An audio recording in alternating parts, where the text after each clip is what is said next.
Magandang araw muli mga ate at mga kuya. Welcome sa akin channel, ang Kuya Nanding M. Ang Kuya Nanding M ang tuloy-tuloy at nais magbahagi ng mga karanasan, mga kwento at mga pagninilay na sana'y kapupulutan natin ang aral. Ang ibabahagi ko ngayon ay pagpapatuloy pa rin ng mga qualities at katangian ni Jesus bilang pastol sa kanyang pagpapastol. At isang magandang katangian niya, yung si Jesus ay merong pusong mapagpatawad. So napakahalaga nito sa isang nagpapastol bilang ang ating modelo ay si Jesus. So mababasa natin yung karanasan ni Jesus kay Saint Peter, kay San Pedro, na 3 beses siyang itinatwa. 3 beses na itinatwa ang kanyang pagkatao, no? Hindi niya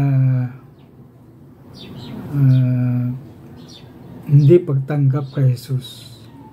Pero ang nangyari kay Jesus, naunawaan ni Jesus sa kanyang resurrection, na sinabi kay Jesus, kay Pedro, sige Pedro, ipagpatuloy mo at bibigyan kita ng susi bilang ikaw yung mamumuno sa simbahan. So, andun yung pagpapatawad at pagbibigay pa rin ng tiwala sa pinatawad. So, napakagandang ugali at katangian ni Jesus ito, na minsan napakahirap sundan, no? Itinatwa ka na nga na 3 beses, pero binigyan mo pa ng pinakamalaking responsibilidad na iyong taga-sunod sa iyong misyon. Sa pagninilay ko, siguro basang-basa ni Jesus ang loob ni Peter, at yung kanyang pagtitiwala ay gano'n na lang. Kaya napakahalaga yung pagpapatawad at mayroong habag sa tao, at may habag sa pagpapatuloy nito, binigyan mo pa ng magandang pagkakataon upang magbago at responsibilidad. Unang nagpatawad si Jesus sa mga makasalanan. So ito yung napakagandang pagninilay. Minsan meron tayong mga naging kagalit o hindi tayo nagkaintindihan, nagkaroon ng problema, pero napakaganda ng ugali na tayo mismo, kung tayo yung nasaktan, tayo pa yung unang nagpatawad. Kaya ganun ang gustong mensahe ni Jesus, na bago ka humingi ng tawad, pinatawad na kita. Napakaganda nung isa pa sa pagpapatawad, yung banal na simbolo ng krus ni Jesus. So makikita natin na napakahirap ng kanyang dinaanan, no? Dinaanang pagpapakahirap, no? Pagpapakasakit, kamatayan, at yung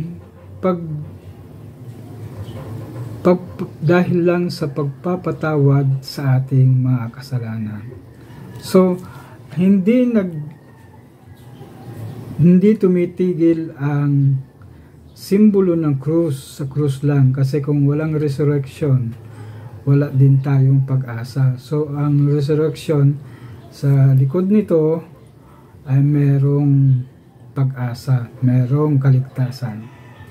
Kaya, yun ang pagpapatawad. Kaya,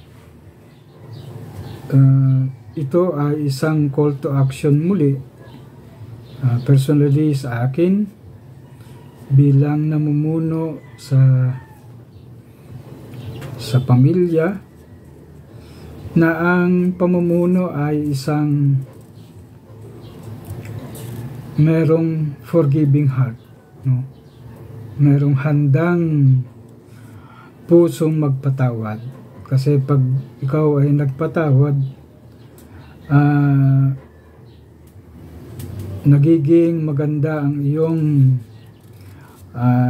gawain, ang ministry mo at ang mission mo ay na-accomplish dahil meron kang pagpapatawad. So, mahirap na gawain ito.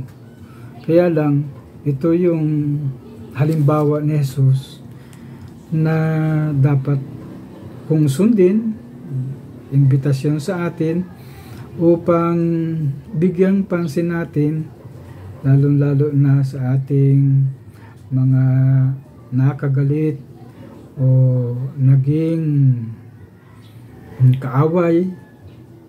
Ganon din sa lipunan o sa komunidad. Kaya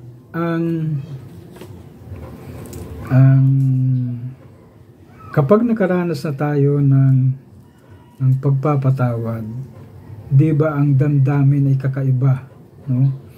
Merong sa loob natin ay merong saya, magaan ang damdamin, at ang nakakatulog ka ng mahimbing dahil nakapagpatawad ka at nagkaroon ka ng kapayapaan ng isipan, ng damdamin, at hindi ka nag-iisip ng kaguluhan sa buhay.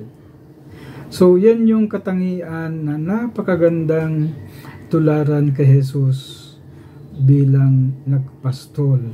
At sana, ako din bilang head ng pamilya ay may ganong ugali na forgiving heart. So, ito po muna ang aking ibabahagi sa episode na ito, at sana ay may natutunan tayo na kahit konti. Maraming salamat po, and God bless ating lahat.